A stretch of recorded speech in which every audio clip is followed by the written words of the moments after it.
한국직업방송 투데이 잡스 3.0 구독과 좋아요 부탁드립니다. 네, 오고 가는 수다 속에 피어나는 인사이트 뉴스는 네모다. 오늘은 뉴스는 경제다로 함께 하시겠습니다. 행복자산관리연구소 김현우 소장님 나와 계세요. 어서 오십시오. 네, 안녕하세요. 예, 어젯밤에 틀고 주무셨습니까? 에어컨? 아니요. 어이구. 저희 PD님은 네. 이미 튼 지 좀 오래됐어요. 어. 제가 다른 거로 줄이는 한이 있더라도 이건 못 줄인다. 아직은 그래도 열대야 때문에 잠을 못 잘 정도는 아니라서 아낄 수 있을 때 좀 아껴 놓자. 그 망설이셨나요? 요즘 조금 망설이고는 있긴 해요. 근데 최근에 한 며칠 새에. 며칠은 이제 비가 와서 조금 네. 창문을 열어놓고 이러면 좀 선선하더라고요. 그런데 그래도 후텁지근한 날은 이거 틀고 자야 되나? 그런데 또 자다가 보면은 또 괜찮아지잖아. 그럼 네. 또 자다가 일어나서 꺼야 되나 그런 생각도 들고. 엄마가 맨날 가만히 있으면 문제는 가만히 있기도 힘들다는 거. 맞아요. 예, 선풍기를 틀어놔도 예. 더우면은 이게 뜨거운 바람 때문에 이게 시원한 건지 그게 사실. 네. 근데 이제 부담이 됩니다. 에어컨 틀기가. 근데 이제 통계 나온 걸 보니까 지난번에 저희가 빅데이터 시간에 전해드렸잖아요. 4인 가족일 경우에. 네. 물론 뭐 소장님은 혼자 사시지만 네. 하루 평균 10시간 정도 에어컨을 튼다 그러면 한 달에 전기요금이 최대 14만 원이 넘어설 수 있다. 네네. 이거 나오거든요. 지금 이제 스탠드 분리형, 벽걸이 분리형, 시스템형마다 다 다릅니다. 가격이. 네. 그렇긴 하지만 4인 가족을 기준으로 했을 때 지금 10만 원, 14만 원, 시스템형일 경우에 14만 원이 넘어간다는 건데. 네네. 저거 에어컨으로 쓰는 전기요금만 계산한 거죠? 저게 설마? 그런데 몇 와트짜리 에어컨이냐 이런 것들이 자세하게도 나오지는 않았는데 네. 뭐 일반적으로 우리가 그 인터넷 포털 검색창에서 그 검색을 해볼 수가 있어요. 우리 집에 있는 가정용 에어컨 이런 것들이 몇 킬로와트 쓰는 것들을 입력하고 그 다음에 몇 시간 정도 썼다 그러면은 한 달 동안 몇 킬로와트시를 쓴다. 그럼 그거를 바로 이제 요금에 대입을 해보면 얼마 나온다라는 게 나오는데 아마 뭐 250 킬로와트 정도 쓰게 되면 저 정도가 나올 것 같아요. 250. 250 정도. 예. 근데 사실 전기요금은 누진 구조를 가지고 있다 보니까 1단계, 2단계, 3단계 어디로 넘어가느냐에 따라서 다를 수 있고 이게 뭐 아마 근데 다른 전기를 이미 쓰고 있는 상황에서 저만큼 쓰게 되면 저 정도 나올 수 있다라는 계산을 한 것 같기는 합니다. 그런데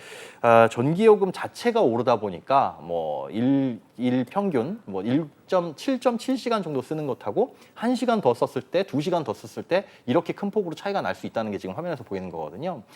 그러니까 이제 밤에 에어컨 틀기가 무섭다라는 게 뭐 하루에 10시간 정도 쓰게 되면 15만 원 정도 전기요금이 나올 수 있다라고 하니까 이건 좀 무서운 거죠. 네. 그러니까 하루에 뭐 에어컨 사용 시간을 이만큼 정도로 생각해 놓고 좀 줄여서 써야 된다. 이런 내용의 기사였던 것 같습니다. 근데 저희 꼬맹이 머리에다 손을 이렇게 얹어보면요. 김이 보렁보렁 올라와요. 딱 열기가 여기가 느껴지죠.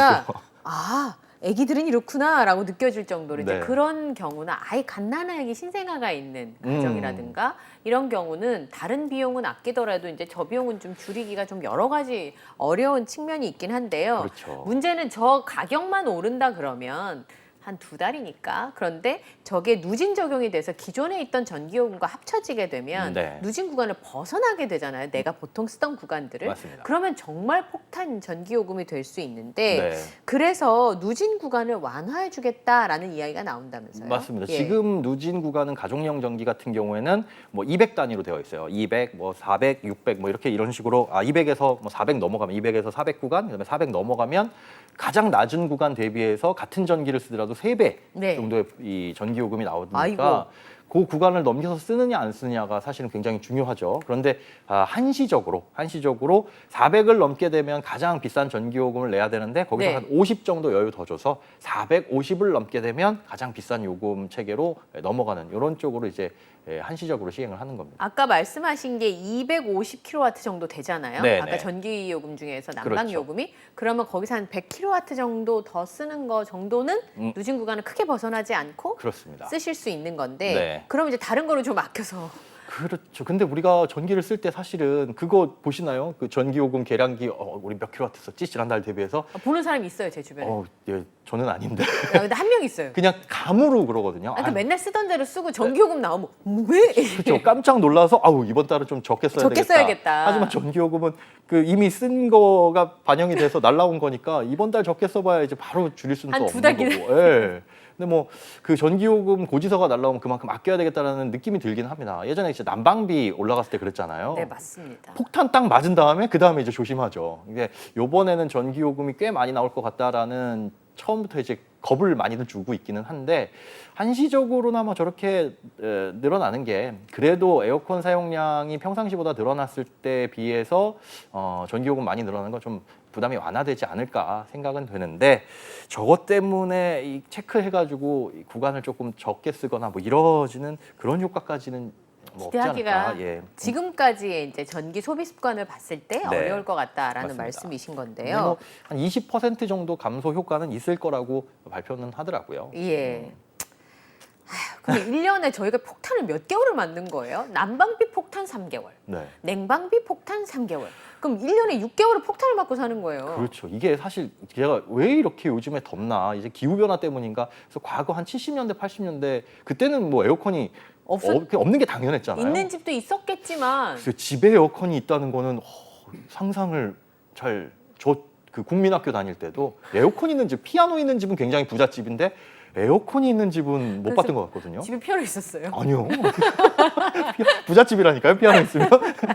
그런데 그때 당시에는 그럼 에어컨 없이 어떻게 살았지 보니까 그때 당시에 이 여름 평균 기온이 그렇게 높지가 않았습니다. 희한하게 이제 지금에 비해서 그렇게 높지도 않았고 뭐 열대야라고 하더라도 이제 선풍기 틀고 자고 아니면 우리가 피서라는 말들 많이 썼잖아요. 뭐 계곡에 놀러 가거나 아니면 낮에 뭐 대야에 물 떠가지고 발 담그고 있고 그런 시절이 있었는데 지금은 이제 기온 자체가 많이 올라갔기 때문에 에어컨이 어떤 사치품이라든가 이런 게 아니라 필수제가 됐죠. 특히나 이제 이 건강이 안 좋으신 분들이라든지 연로하신 분들 같은 경우에는 특히나 더울 때 더 건강을 잃으실 수가 있기 때문에 이게 필수적이 돼버렸는데 우리가 조금 편하자고 드는 게 아니라 정상적인 일상 활동을 하기 위해서 꼭 필요한 거다 보니 이 전기요금 부담이 에어컨 때문에 좀 커진다는 게 폭탄을 자꾸 맞아서 기분이 그렇게 썩 좋지는 않습니다. 그러니까 폭탄이란 단어를 쓰지 말아야 되는 건가? 어떻게 살면서 1년의 절반을 폭탄 맞고 산다고 써야 되나? 이거 말이라고 하는 게 또 사람들한테 마음에 짜증을 유발할 수 있잖아요. 네. 그래서 제가 여쭤봤는데 전기요금 아껴 쓰라고 하면 이렇게 항변하시는 분들이 있어요. 아니 우리나라 전기 사용량 많은 게 우리 때문이네? 산업용 전기요금 때문 아니나? 이러시는 분들이 있단 말이에요. 네, 실제로 전기 사용량 1인당 전기 사용량이 많다라는 발표가 나올 때 자세히 들여다보면 주택용, 개인용과 산업용을 다 합쳐가지고 머릿수대로 평균을 낸 거예요. 아 그래요? 그러다 보니까 개인 사용량이 많은 것 같은데 실제로 이걸 싹 분리해 놓고 보면 주택용, 가정용에서 쓰는 이 전기 같은 경우에는 이제 해외에 비해서 그렇게 전기 사용량이 많은 편은 아닙니다. 오히려 뭐 미국에 비해서는 3분의 1 수준이고. 그래요? 그러니까 이 가정에다가 전기요금 아껴야 됩니다라고 하는 거는 물론 그런 건 있어요. 전기요금 아끼셔야죠. 저를 생각해서 그런 말을 해주면 절약하시는 게 너무 많이 쓰시면 힘드실 거 아니에요. 이런 취지라면은 뭐 그렇게 끄덕끄덕 할 수는 있는데 그게 아니라 우리나라 이제 전기를 좀 아끼기 위해서 공익적인 차원에서 전기 좀 줄였읍시다라고 하기엔 가정에서 쓰는 전기를 더 이상 줄이기에는 힘들지 않을까 뭐 그런 생각이 많이 듭니다. 요즘엔 그 형광등 안 쓰는 건 당연히 끄지만은 그거 자체도 굉장히 전력 사용량이 낮은 것들로 많이 대체가 되고 있잖아요. LED나 이런 것들. 그래서 더 줄이려면 집에서 도대체 뭘 줄여야 되나? 그러니까 뭐 다 콘센트 끄고요. 그렇죠. 필요한 것만 이렇게 꽂아가지고 써야 되는 상황인데 어쨌든 가정마다 냉장고 한 대씩 그냥 돌아가고요. 그렇죠. 그리고 컴퓨터 꽂혀 있는 그 수많은 콘센트는 기본적으로 약간 꽂혀 있잖아요. 네. 그거 뭐 이렇게 끈다고 하더라도 또 껐다가 다시 또 이거 다 날아간 거 아니야? 막 이럴 수 있고 그러니까 네. 제가 이 질문 왜 드렸냐면 산업용은 누진제가 없죠. 네, 맞습니다. 누진제가 있는 거는 가정용에만. 그러면 적용되죠. 이제 큰 반도체 기업이나 뭐 이런 기업들은 전기요금 자체가 산업용은 그 일반 주택용하고 다르잖아요. 단가가 맞습니다. 좀 저렴하게 해주잖아요. 근데 자영업자분들은 그럼 어떻게 되는 거예요? 산업용으로 쓰게 되는 겁니까? 일반용, 우리나라 이 전기요금 체계에는 6가지로 계약 종별을 구분하고 있어요. 네. 주택용, 그리고 산업용, 일반용이 있고, 그다음에 교육용, 그리고 가로등. 그리고 제일 싼 게 농사용입니다. 제가 그래야죠, 요즘 그러면. 농사를 짓잖아요. 근데 농사용 전기는 이렇게 싸구나. 왜냐하면 이제 그 수도나 이런 것들이 안 들어와 있다 보니까 상수도로 이 논에 물 주고 이런 건 안 되죠, 당연히. 그럼 이제 퍼올려야 되니까. 그렇죠. 어디서 이제 펌프로 퍼올리거나 아니면 저수지에 물 담아놓은 거 이거 수문 개방하고 뭐 하고 할 때 전기가 들어갈 텐데 그런 것들에 쓰는 이제 펌프용 전기가 또 따로 있고 그 외에 이제 저온 시장이나 저런 저온 시설이나 이런 이 전기가 따로 있는데 그런 농업용 전기가 가장 싸고 그 다음에 이제 꽤 높은 수준을 보이는 게 주택용 전기입니다. 그 또 누진 구조로 되어 있어서 사실은 부담이 많이 되죠. 근데 네. 이렇게 나눈 게 1973년에 이제 오일 쇼크 때 그때 힘들었으니까 전기 좀 아껴 쓰자라는 차원, 그리고 네. 에너지 절약이니까 또 뭐 농어민 보호해야 되고 취약계층 보호해야 된다 이런 차원, 그리고 산업 경쟁력. 그러니까 네. 우리나라 전기 요금이 싸야 해외 기업들이 우리나라 들어와 가지고 공장도 짓고 전기 펑펑 쓰면서 모두 많이 만들어내고 그래야지 뭐 일자리도 생기고 이런 차원에서 시작을 한 게 누진제는 그대로 적용이 되어 있고, 물론 이제 구조는 조금 바뀌기는 했습니다. 네. 시간이 흐르면서. 그런데 그대로 가정용에만 이 누진 구조가 적용이 되고 나머지는 이제 적용이 안 되는 그런 상황이 되어 있는 거죠. 그러다 보니까 이게 형평성이 맞느냐, 그런 얘기가 꾸준하게 나오고 있는데, 며칠 전에 보니까 대법원에서 이 소송이 걸렸었던 게 있었어요. 형평성이 안 맞다, 가정용 전기 누진 구조 하는 거 이거 자체가 잘못됐다 라는 소송이 걸렸는데, 대법원에서 판결이 9년 정도 만에 나온 게 문제 없다. 누진 구조를 적용한 거는 그만큼 이유가 있었고, 그다음에 충분히 여러 방면에서 검토를 해가지고 만들어낸 것이고, 그게 아주 뭐 불합리하다고만은 볼 수가 없다. 그래서 결국은 이제 가정용 전기 누진 구조가 잘못됐다라고 소송을 건 쪽이 패소를 하는 결과는 나왔습니다. 하지만 그래 끄떡끄떡 판결문을 보면서 끄떡끄떡 납득은 되지만 이해하기는 싫은. 납득은 되지만 왜, 이해하기는 싫은? 마음은 불편하고 좀 싫은, 신경질 나는 거 있잖아요. 아우 짜증. 네. 또 복잡하게 이렇게 만들어 놓으면 사실은 전기를 좀 아껴 쓰겠다라는 생각보다는 그냥 많이 나오면 너무 많이 나왔네 이런 마음만 들어서, 이 누진 구조도 조금은 개편을 해야 될 필요가 있지 않은가. 물론 이제 한전도 장기적으로 봤을 때 그 전압별로 요금을 달리 부과하는 그런 체계로 가겠다라고는 얘기는 했거든요. 그런데 아직까지도 이런 누진 구조가 가정용에만 좀 남아 있는 거죠. 네. 3분기 전기 공급이 동결이 됐는데 네. 한전 적자 크다고 지금까지 계속 힘들다고 하잖아요. 예. 3분기에 쉬어가는 건 괜찮아요? 3분기에는 쉬어가도 될 것 같다는 전망도 나오고 있고, 그다음에 이제 산업부에서는 국민 부담이 클 것을 예상한다. 3분기가 그때도 그랬잖아요. 우리가 1월, 2월에 이제 전기요금 올려야 된다라는 발표가 났을 때 이거 차츰 올려 나가면은 물론 지금 부담도 크지만 여름에 전기 많이 사용하게 됐을 때 국민 부담 굉장히 커질 것이다라는 이제 걱정이 있었는데, 그런 것들을 감안을 해서 이제 3분기는 좀 쉬어가겠다라고 이제 산업부에서는 발표를 했습니다. 그런데 사실상 쭉 보자면은 아직도 올려야 될 부분이 더 많이 남아 있는 거죠. 이 전기요금이 한전이 적자를 안 내기 위해서는 꾸준하게 계속적으로 올려가야 되는데, 잠깐 쉬는 거 정도라고 이해를 해두시면 될 것 같습니다. 근데 이런 기사 뭐예요? 3분기에 한전이 흑자를 낼 수도 있다는데요? 네, 증권가 전망이 이제 한전이 흑자를 낼 것으로 보인다라는 전망들이 많이 나오고 있어요. 실제로도 전기요금을 지난해부터 이렇게 조금씩 올려왔고, 네. 그다음에 전기 사용량이 3분기에는 아무래도 늘어날 거고, 네. 그런데 과거에 이제 적자를 크게 본 건 손해 보면서 팔았기 때문이잖아요. 때문인데. 예, 뭐 발전소에서 전기를 사올 때 대비해서 뭐 이 한전이 공급하는 그 가격 자체가 더 낮았기 때문에 팔면 팔수록 손해라는 얘기가 나왔는데, 이게 좁혀졌습니다. 그리고 어느 정도 이제 역전이 되다 보니까 이제는 팔면 팔수록 손해가 아니라 팔면 팔수록 조금 이득이 보는 상황이다. 그래서 왜 그러냐? 발전 대금이 좀 싸진 거죠. 사실 그 원자재 가격, 원재료 가격도 조금 떨어졌고요. 뭐 유가도 과거에 정말 이제 천연가스나 이런 것들이 크게 치솟았을 때 비해서 떨어졌는데, 요거는 네. 이제 전망치입니다. 전망치기 때문에 가스 요금이 더 오른다거나, 실제로 뭐 유럽에서 지금 가스 가지고도 뭐 천연가스 가격이 들썩들썩 하기도 했었거든요, 최근에. 네. 그렇기 때문에 어떤 일이 또 발생을 할지 모르죠. 러시아 우크라이나 전쟁도 아직도 그냥 계속 여전히 진행 중이고요. 그러니까 지금 전망으로서는 한전이 약간 흑자를 볼 수 있을 것 같기는 한데, 그게 실제로 그렇게 될지 또 쭉 이어져 나갈지는 모르겠습니다. 흑자를 보게 되면 전기요금 올리는 거는 당분간 속도 조절을 하지 않을까, 그런 기대는 됩니다. 약간 흑자를 볼 수 있는데 빚은 많다예요? 빚은 아직까지 많습니다.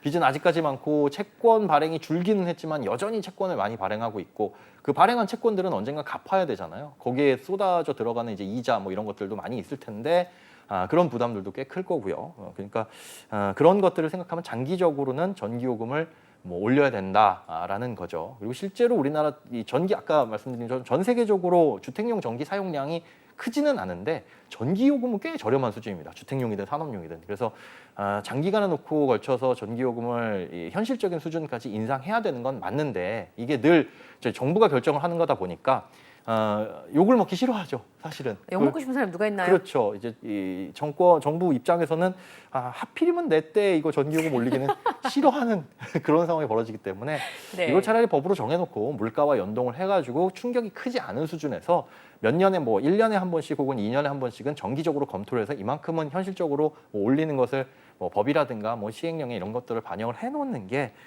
갑자기 꽉 누르고 있다가 이러면 한전 망해요. 어쩔 수 없이 우리 고통을 분담해야 됩니다. 현실적인 수준까지 올릴게요. 눌려있던 게 팡 튀어오르면 더 크잖아요. 그러니까 그런 부분들은 욕을 먹더라도 번갈아가면서 욕 먹으면 사실 상관없겠죠. 그러니까 현실적으로 조금 조정이 됐으면 좋겠습니다.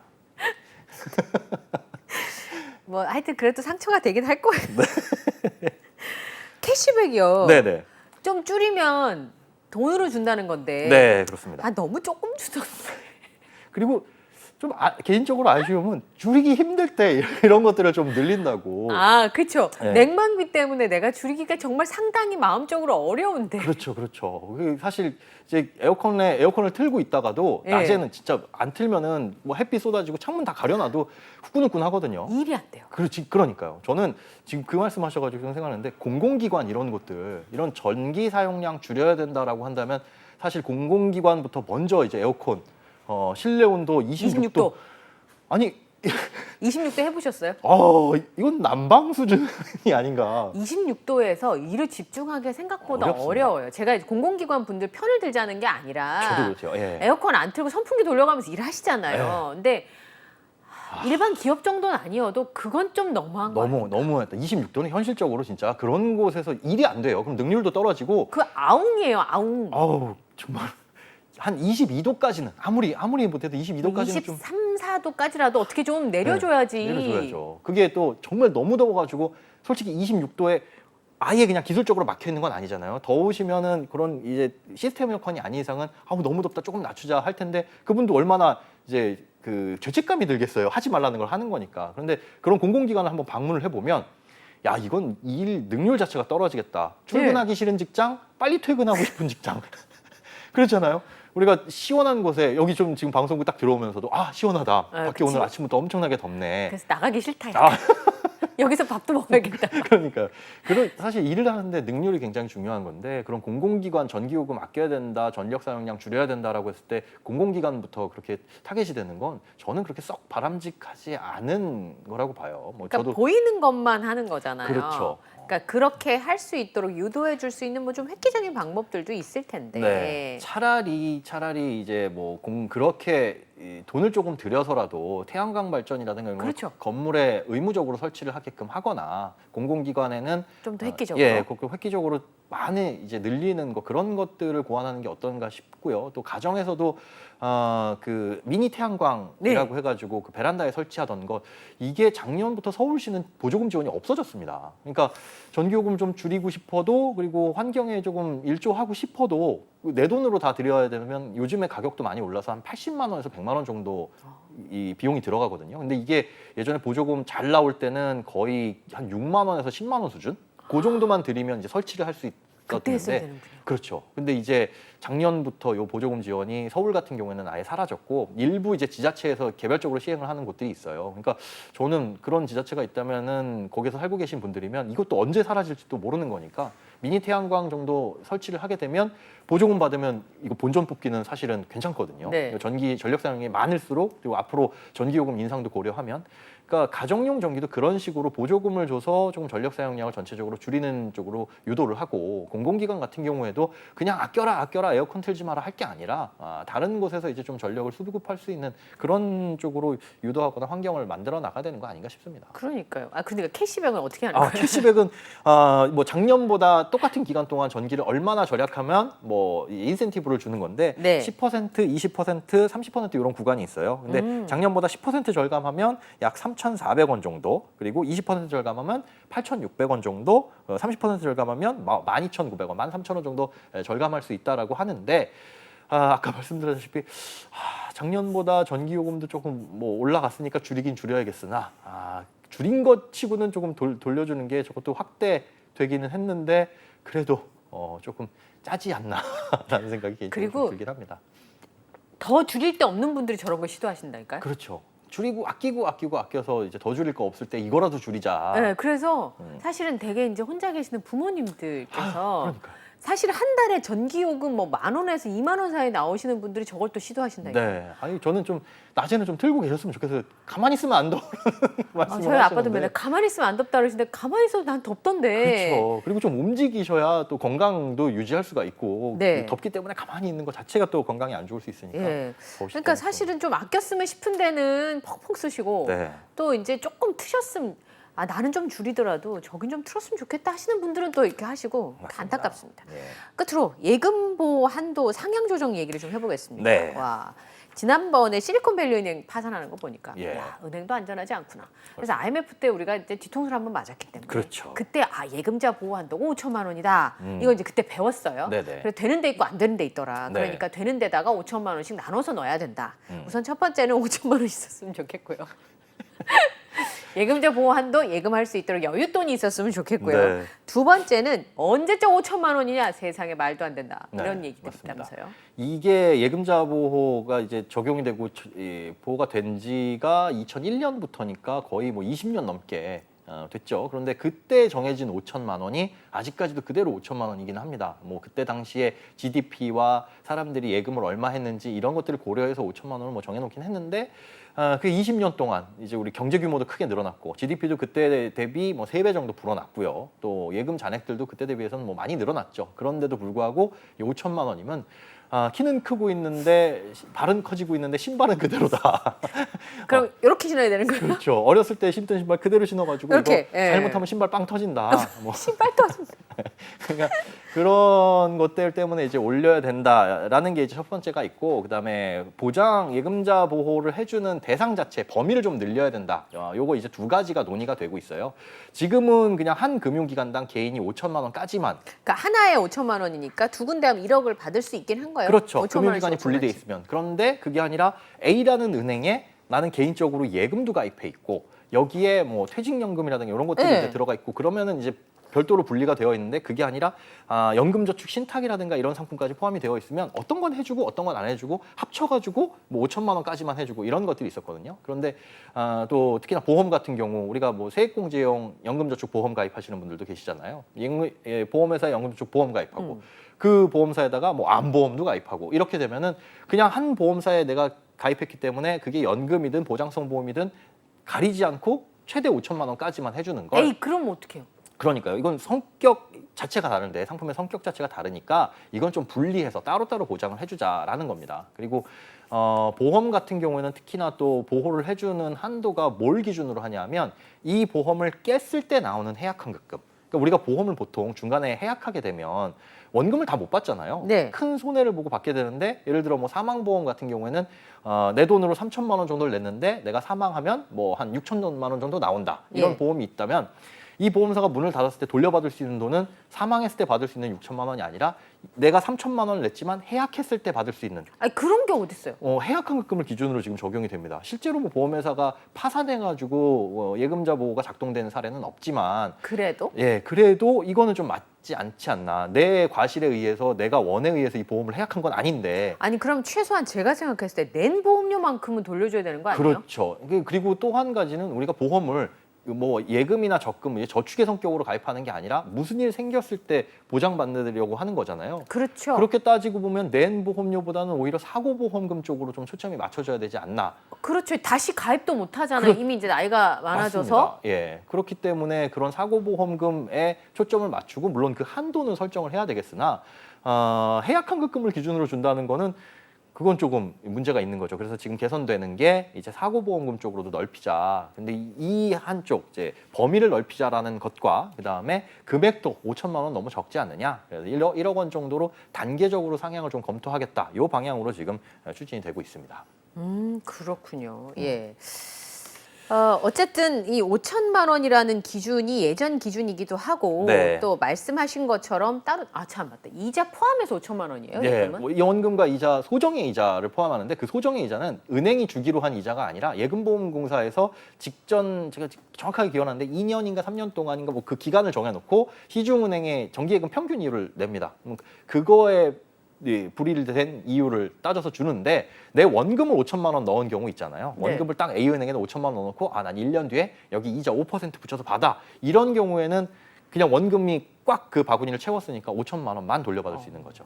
그거 감안하셔서 그래서 뭐 4천 얼마 정도 이렇게 그렇죠. 넣으시란 얘기도 했는데 네. 제가 늘 말씀드리지만 5천만 원을 예금에 이렇게 푹 넣을 수 있으시면 참 저- 좋겠다. 네. 예. 이게 사실 5천만 원을 예금하는 분들이 많은가를 따져봤더니 늘어나기는 늘어나고 있어요. 아. 이 5천만 원 이상 예금을 초과해서 넣으시는 분들의 비율이 2017년에는 61.8%. 어이구 많으시네요. 그리고 2022년 6월에는 65.7%로 전체 예금자를 보니까 5천만 원 넘겨서 예금을 하더라. 그럼 뭐 부자가 많아졌냐? 이렇게 생각하기보다는 시중은행이나 뭐 이런 일금융권 같은 경우에는 설마 무슨 일이 있겠어? 어떤 크게 위기 상황도 아닌데 갑자기 은행이 문을 닫는 일이 있겠어? 해서 그 편리함 때문에 넣어놓으시는 분들이 좀 더 많지 않을까. 네. 실제로 우리나라 예금 잔액을 보면 98% 이상이 뭐 1억을 넘기지 않는다. 그래서 네.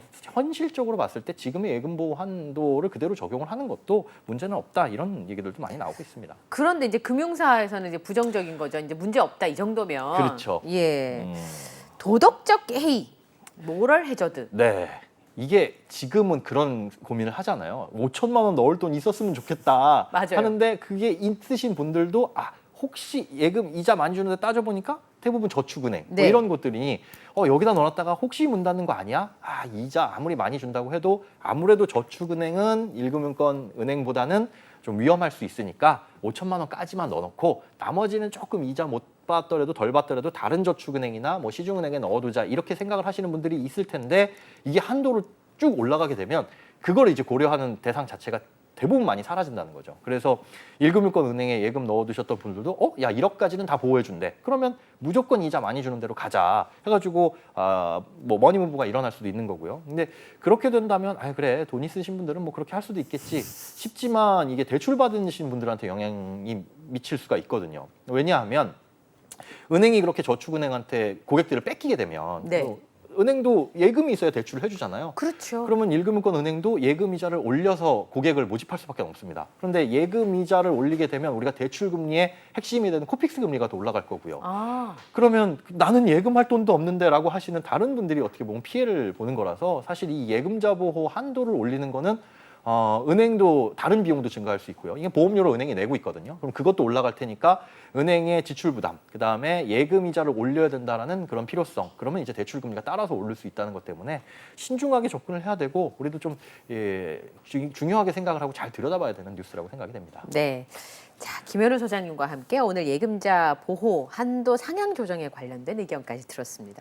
지금까지 뉴스는 경제다. 김현우 소장님과 함께했어요. 고맙습니다. 네, 고맙습니다.